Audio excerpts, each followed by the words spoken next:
Perkenalkan, saya Diana Mutias dari Fakultas Pertanian Universitas 11 Maret Surakarta.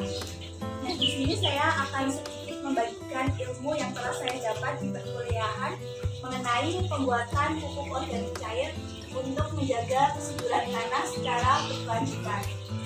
Baik, saudara sekalian, masih banyak ya yang menggunakan pupuk kimia seperti urea, SP36, KCl untuk kegiatan pertanian saat ini. Jadi penggunaan pupuk kimia itu biasanya terkenal praktis, lalu hasil panennya pun juga lebih bagus biasanya. Namun sebenarnya banyak sekali akibat dari penggunaan pupuk kimia itu. Nah, sebenarnya tanah itu merupakan aset penting dalam pertanian.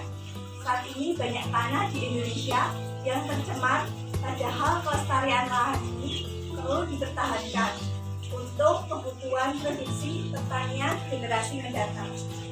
Oleh karena itu, kita sebagai petani saat ini juga harus memikirkan permasalahan ini dengan cara mulai menerapkan pertanian organik yang membutuhkan biaya input yang lebih rendah. Lalu apa saja sih dampak negatif dari penggunaan pupuk kimia? Yang pertama ada merusak tanah dan mengganggu keseimbangan hara. Jadi pupuk kimia yang diaplikasikan ke tanaman tidak semua diserap oleh tanaman tersebut, tetapi masih ada sisa zat kimia yang tertinggal di dalam tanah. Nah, sisa zat kimia yang tertinggal di dalam tanah tersebut akan membuat struktur tanahnya menjadi lengket dan tidak gembur lagi. Dan apabila hal itu terjadi secara terus-menerus, maka itu akan mempengaruhi kesuburan tanah sendiri dan membuat tanah menjadi ketergantungan terhadap pupuk kimia. Dan apabila tanah memiliki ketergantungan terhadap pupuk kimia, hal ini pun juga akan merugikan petani secara finansial ya, karena petani itu juga harus membeli pupuk kimia secara terus-menerus. Selain itu, pupuk kimia juga akan mengganggu keseimbangan hara. Jika zat hara berkurang, maka tanaman akan kekurangan makanan. Dan apabila tanaman kekurangan makanan, proses tumbuh dan berkembangnya pun menjadi tidak maksimal. Lalu yang kedua adalah membunuh organisme dan mikroorganisme. Tanah yang tidak gembur tadi itu akan mematikan dan mengurangi populasi organisme-organisme pembentuk unsur hara, yaitu yang biasanya dapat menyuburkan tanah. Selain itu, binatang-binatang lain seperti cacing dan serangga-serangga tanah itu juga tidak akan mampu bertahan hidup di tanah yang unsur haranya rusak.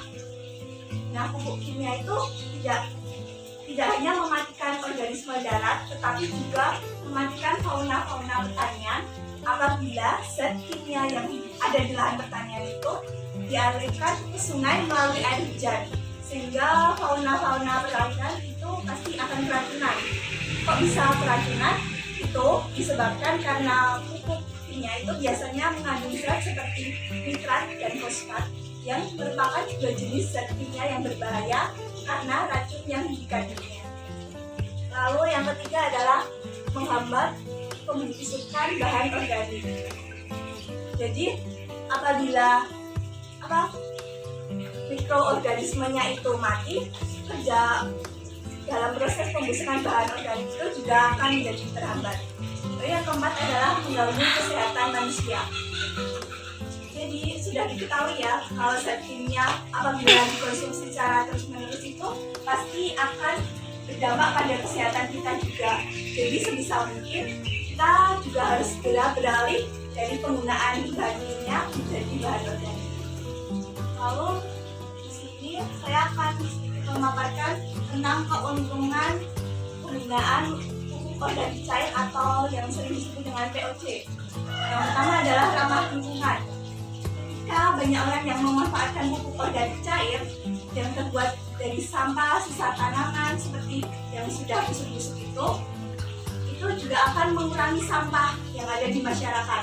Dengan mendaur ulang sampah tersebut, hal itu akan mengurangi penumpukan sampah dan justru bermanfaat dalam membantu pertumbuhan tanaman. Selain itu, sampah organik yang telah didaur ulang itu juga dapat menambah nutrisi tanaman. Dan pastinya dengan menggunakan pupuk organik cair itu, tanaman yang kita tanam pun juga lebih aman dikonsumsi dibandingkan dengan yang menggunakan zat kimia.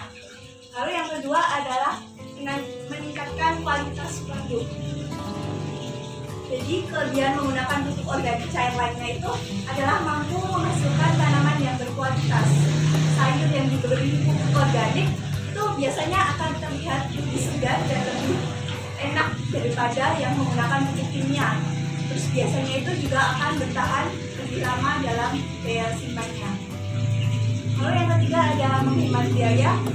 Jadi dengan menggunakan pupuk organik yang bahan dasarnya notabene adalah sampah-sampah yang sudah tidak terpakai, itu pun juga akan menghemat atau meminimalisir input yang harus dikeluarkan petani untuk kegiatan produksi pertaniannya.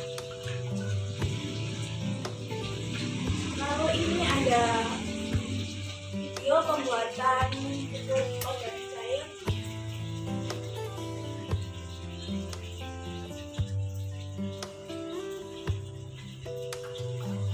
Bisa dilihat ya. Ini ada pembuatan pupuk organik cair yang menggunakan urea, tetes, dan ya.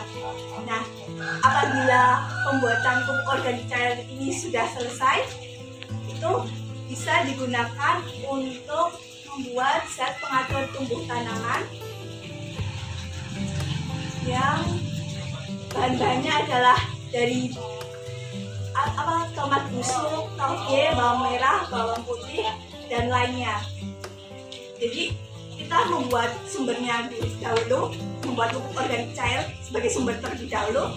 Habis itu bisa diperbanyak dengan menggunakan bahan-bahan organik yang ada di sekitar. Saya kira sekian dari saya. Apabila ada salahnya saya mohon maaf. Wabillahi taufiq wal hidayah. Wassalamualaikum warahmatullahi wabarakatuh. Waalaikumsalam.